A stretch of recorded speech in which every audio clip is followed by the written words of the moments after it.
На 10 дена пред новогодишните празници на пазарите и по маркетите приполни тезги и рафтови, но дел од граѓаните со празни џебови, како што велат. Оние кои ги затекнавме велат од ден во ден забележуваат нагорни промени во цените. Најмногу се пожалија на високите цени на јајцата, месото, но и дел од млечните производи. Годинава велат скромно, секој според сопствениот џеб ќе ја наполни празничната трпеза. Очекуваат надлежните да интервенираат со мерки. На онлайн платформите на кои може да се проверат цените по маркетите, може да се забележи дека килограм кашкавал достигнува цена и до 700 денари. Слични се цените и на сирењето, месото, а јајце се продава по цена од минимум 13 денари. Јајцата се најповеќе. Скоро се е поскапено, мислам.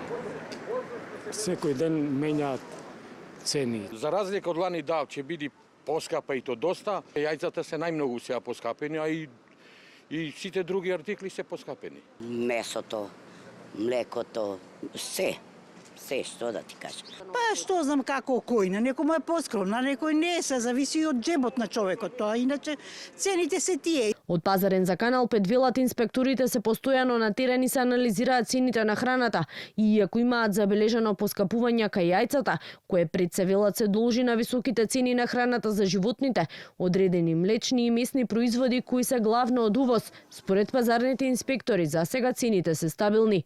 Од владата последно посочија дека во моментов се анализираат сите аспекти, но мерки за сега не се во игра. Лани од 15 декември па се до 15 јануари на сила беше така наречената новогодишна кошничка. Тогаш граѓаните имаа можност да купуваат над 1000 производи со најмалку 10% пониски цени. Оваа година владата не планира никакви мерки. Од таму посочија дека доколку се интервенира на било каков начин кај цените на храната, тоа ќе се прелее во следните месеци.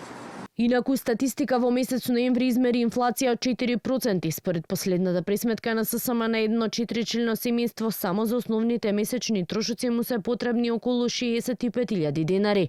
В понеделник пак на седницата на Економско-социјалниот совет треба да се донесе новата владина просечна потрошувачка кошничка, која според најавите ќе се пресметува од 1 јануари следната година и ќе треба, според владата, да биде вистински показател за месечните трошоци на граѓаните.